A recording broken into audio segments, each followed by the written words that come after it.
What's up, guys? I'm Shane Schofield from Schofield Trading. Welcome to another market update video. Quickly, just to go through the disclaimer, feel free to pause it and have a look at it.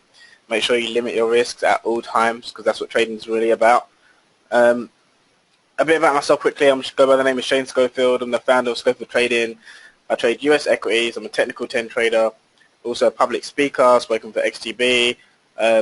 Manage a private fund, and I started off spread betting from home with little or no experience, no college, no university, and I also managed to turn a 4-figure account into 6 figures in the space of 18 months. There's an ebook available on our website which tells you the whole story and shows audited accounts, so the proof that it's done and everything. So go and check it out. Hey guys, my name is Ty Vinnick. I'm representing the Ace of Swords Fund here, based in Beverly Hills, California. Yeah, so I'm a managing member and founder of the Ace of Swords LP. I specialize in option trading and mainly on futures, market indices, different commodities. I have a lot of experience trading money-making strategies on the professional side. I use a lot of technical analysis and statistical analysis to come up with market timing strategies. I have more of a professional background than Shane. I've worked in big banks before and started my own hedge fund about 3 years ago. And guys, if you want to contact us, then the email is there, contact@scofieldtrading.com, or go to the website, or you can telephone us if you're from the UK. That's our UK number. And also you can sign up to our free video content, which is going to be every single week. We're going to give you market update videos for free and giving away free trades, so make sure you subscribe. Okay guys, following up from last week's trades, I recommended Salesforce, which is ticker CRM. They come up with earnings on the 18th after market close, and the company had actually really great earnings, and the company revenue grew by 25% year on year. The company's flagship product grew 15%, and also the Service Cloud grew by 21%, and Marketing Cloud saw a revenue increase of 32%. So you know, these are not just normal numbers, they're big numbers, and it shows that the company is doing great, and I personally think it's a great company. Looking at the chart, when earnings come out, it did have a slight volatile reaction, and it did actually break this trend line.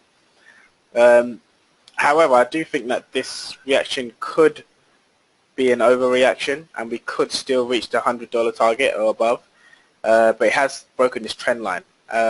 If we have make sure we have our decent stop loss at around $83 level, and providing that the market doesn't have a miscorrection at the moment, I think this could still potentially make its way upwards.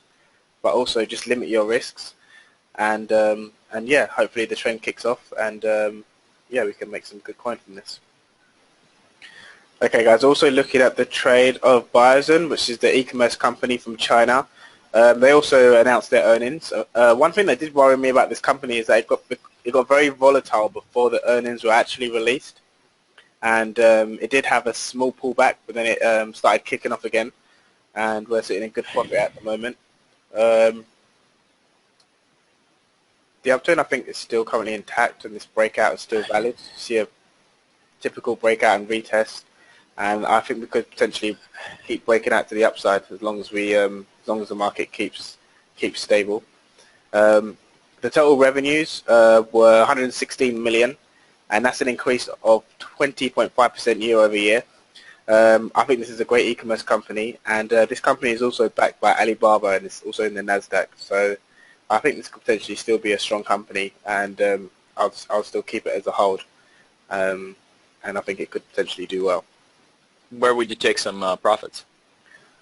I wouldn't actually take profits. I'll just keep trending until the trend actually reverses. So once it starts making potential lower highs, then that could be a potential sign to get out. So yeah, makes sense. Yeah. Okay, guys, let's now have a look at the Dow Jones Industrial Average. Just had a volatile week on the Dow Jones. We actually ended up breaking that wedge pattern that we went over last week.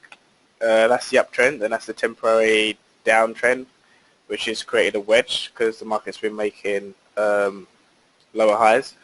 And as you can see, the price action broke this wedge pattern, and it's come back up, and now it's retesting it. We also have a short-term sell signal, and I think this is actually a valid trade that I'm in personally myself, with a stop loss above the 21,000 wedge level. and I think this could potentially come down to the 2000 level and retest there. We do have temporary support at 20,400, which it could hang around for a bit before it continues downwards. But I definitely think that this is a valid trade, and we could potentially see good gains in it. Looking at the MACD, you can see that it's been trending down, which we went over last week. So, you know, that could be a signal. We've got the sentiment, which is becoming a lot more open positions to the upside. So that could be used as a contraindicator to show that the market could potentially be coming down. So always keep your risk limited because nothing's guaranteed. Yeah, we'll see how this trade pans out. Well, it's interesting that people probably are viewing this as just a buying opportunity, even though we're barely off the highs. And, you know, the purpose of any correction is to make people scared and be at the point where they don't want to buy it. So, you know, the fact that everybody gets excited over a dip probably means that it's not over yet. Yeah, true. And with this IG sentiment, we can see that this past week there's been a lot more buyers than there are sellers. And what do you feel about the weekly though, Ty? Because I know you don't really like hammer bars at the top, whereas I see it as a potential. If it breaks above that top, it could keep going upwards. Do you think this is a potential signal that it could come down? Yeah, well, that's a big misleading thing. I think hammer bars at the top, you know, they're actually hanging mans. So if you look at prior ones, you can see this one here. You would think, oh, it's a hammer bar. Everything is going to be great, and you can see how it just came off. Sure. You can find a lot of examples like that, hammer bars at the top. Here's another one. At the bottom, it's a different story. They truly represent support, as you can see see here. But you can see at the top, it's not a very good sign because it means that the buyers are trying the best they can, but they can't really lift price to a new high. So as long as this hammer bar, I think a valid trade would be that the tail end of that hammer bar gets taken to the downside. And you can see we are at the upper limit of this long-term channel. So yeah, there's a potential of some kind of deeper correction at these levels. Not necessarily the end of the bull market. That may have more to go. Mm-hmm. But definitely keep in mind that we can see something deeper at these levels. That makes sense. Okay, so let's move real quick to the S&P 500 to look at the trades of last week. Mm-hmm. And it looks quite similar in the weekly. Let's go to the daily charts. So last week we drew this trend line from here. We had a suspicion that there will be a downside break, and there was. Mm-hmm. Unlike the Dow, this actually made it to a higher high. Another interesting thing is when the major indices diverge from each other in this form, it can either sign a top or a bottom. And in this case, it was a top. But I'm still expecting that this downside is likely not over. So you're saying that the overall indices have to make new highs together in order for it to confirm? That's correct. So let's go a little further back here. And you can see that this trend line we drew is a little bit steep, so maybe something else is a little bit more suitable. And if you actually take a trend line from here, that looks like a more gradual type of trend that takes place, which would make more sense for the market to follow. And the reaction following the U.S. election was so intense that we've actually violated to the upside. I see this more as an overshoot than anything else. So it would come to an expectation that we will potentially see some kind of pullback towards the lower end of this channel that I believe, since this bull market is still intact, will provide the next level of support. If we draw a support level from here, I would call this line the bull market must hold line. So to me, anything below this level will say that, hey, this is more than just a correction. This at this point can be the beginning of a new bear market. But we're obviously far from there. So for now, I'm just expecting a normal correction somewhere into the lower ranges of these channel in the next month or so, maybe two. that will probably provide with a buying opportunity for another leg of this bull market. Let's go to the VIX index. We spoke about that last week as well. I mentioned the gap that we saw and how low the VIX was, and the gaps in the VIX will likely get filled. And sure enough, on Wednesday we had a 45% VIX spike, and that gap got filled. It was one of the biggest VIX spikes in history, I believe. But I mean, it's not so hard when you come down from the almost single-digit level. But the VIX is now in a more normalized place. Will it stop here? Well, you can see that there could be some more room for volatility to kick in yet. So it's too early to say this correction's over. If you prefer the long side, you may want to wait out for a little bit. More aggressive traders can still try to short the market from this position Shane showed. And I'm personally in this trade as well. So follow up on the gold trade. Gold did what gold is supposed to do. So gold did what gold was supposed to do. Here our lines from last week are still here. We showed how well it acts as support, resistance, and entry here, which said could be a very good one because this support level is likely to hold with a stop below 114. Well, it never even got that low. Almost immediately started climbing. It had a very nice gap up on Wednesday. A little bit of consolidation the last couple of days, and the target remains the same. I'm expecting gold to make new highs, and I don't see a reason why gold is likely to pull back for now. We can see that it's starting to create this nice up channel. And we can see how well this target can pull into this upper part of this newly formed wedge. So somewhere around here is probably where I'll look to hedge the position or take profits on, but this seems to be a pretty valid entry point. So it may be a little too late to enter the trade today, but if you got in last week, then it's definitely a hold at this level. Yeah. So for this week, I wanted to talk about the bond market and the banks. They often go together. The TLT represents the 20-year U.S. Treasury. This is a very interesting chart because, it peaked last year where everybody was talking about bond yields below zero or going to negative, and there was no end in sight. And as the Federal Reserve in the U.S. started raising rates, the bond market started collapsing. The last rate hike took place in mid-March, which put this low in, which I see this now as a double bottom. What's funny to me is that everybody is expecting the bond market to fail and break down, and the evidence out there simply doesn't support that anymore. If anything, it looks like we're making a large bottoming structure, which makes sense because as the Fed is raising rates, this drop that happened prior to that tightening cycle have potentially priced the whole thing in.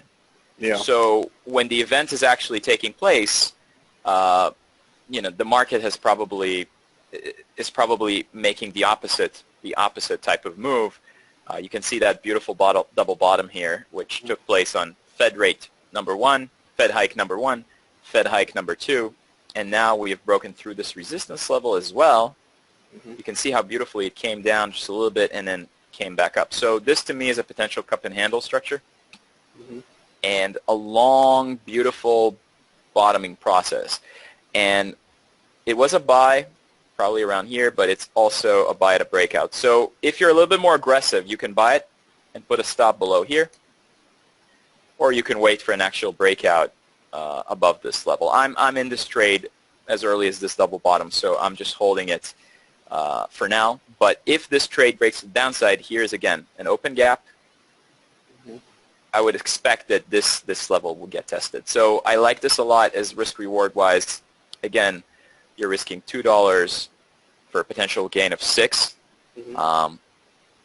So this is a pretty significant contrarian trade, in my opinion, as people are expecting the Fed to raise rate and the bond market to collapse. On the flip side of it, you can look at the banks. So the bank index, there we go. The banking index had a huge spike up after the election, promise of deregulation, and low and higher bond yields, which essentially the banks are lending more and receiving more in mortgages, etc.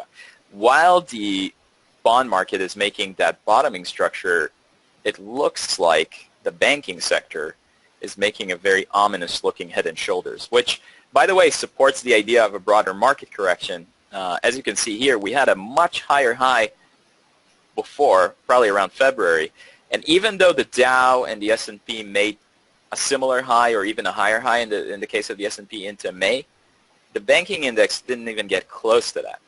Yeah. I think this is a big red flag for the broad markets, that the financials and the banks are making a lower high when the rest of the markets are making a higher high. Compare this with the bond index, and you can see why I would be worried about this. So I see this as a head and shoulders pattern. Mm-hmm. It will be validated on a breakdown below 23. Mm-hmm. And the target for this could be as low as here. So there are more than one way to play it.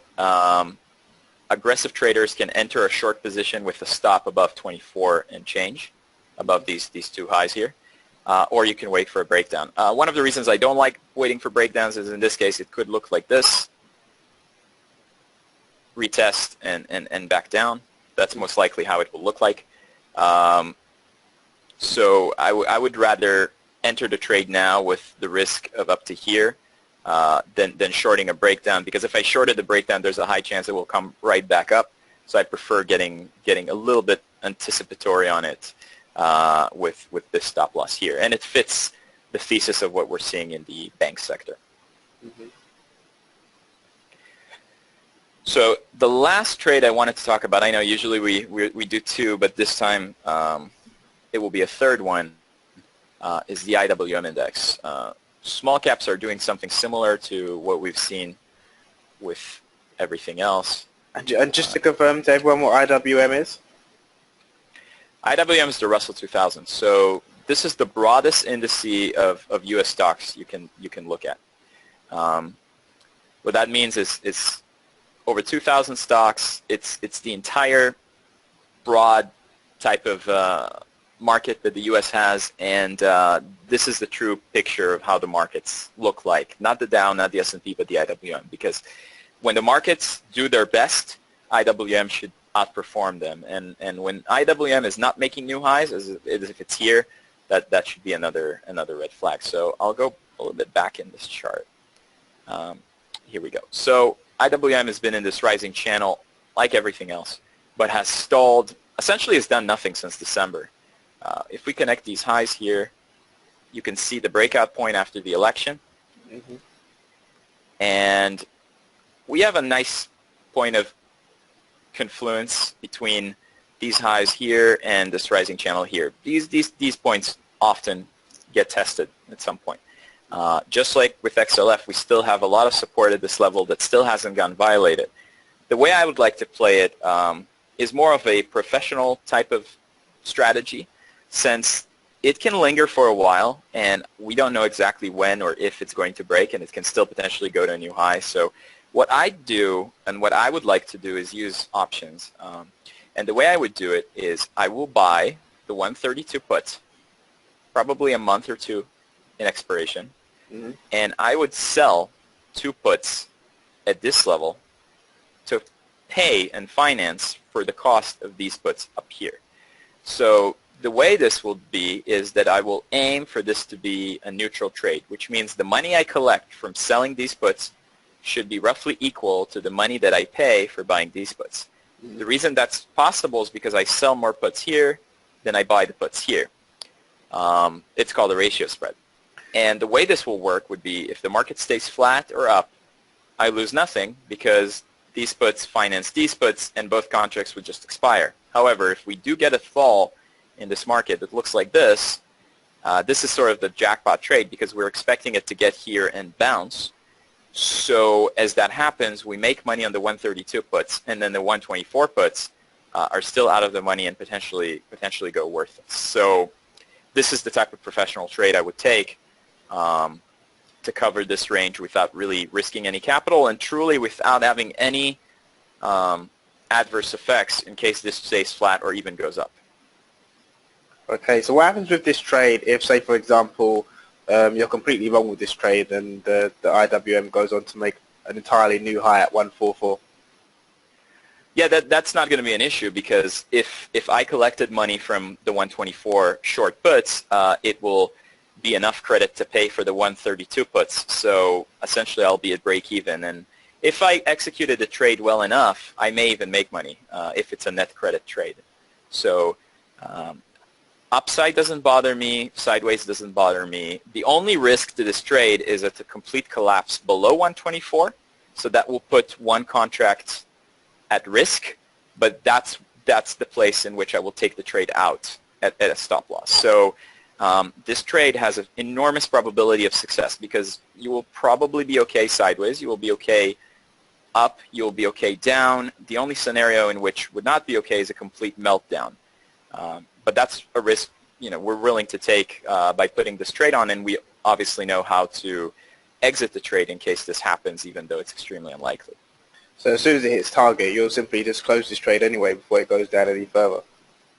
That's correct. And as that happens, a 132 put can be up, can be worth $5 or $6 at this point, where the 124 put can be close to zero. So if you had a zero cost, you're just making $5 or $6. So that's really a beautiful trade, and this is a beautiful place to put it on, as the IWM is acting this way, and we're anticipating this type of move. And so if this trade comes down, you hit your maximum target with a great percentage, with limited risk and high reward. And then if this trade just ends up stalling or even makes new highs, then you potentially don't lose any money. So you're basically not losing any money if you're wrong, basically. That's the idea. That's a lot of professional hedge fund strategies and spread type of options ratio. That's what they do. You make the market pay for your trades without taking much risk. So that's what I try to do with many of the trades. This is very common in hedge fund strategies. Okay, guys. So if you want to learn more and you're interested in this type of trading where you can make money even when you're wrong, and you want to learn from professional big hedge funds, then me and Ty are coming up with an options course, and it's going to be coming out very, very soon. It's going to be affordable to everyone, and it's literally going to contain all the secrets on how to trade the smart and the intelligent way. Right, so we're going to take you from the basics of what to call and what to put and how do they work to the true secret of, the professional secret of the hedge fund world, of how they make money trading these type of spreads. And we'll go over in detail how to create these kind of trades I just showed you in IWM.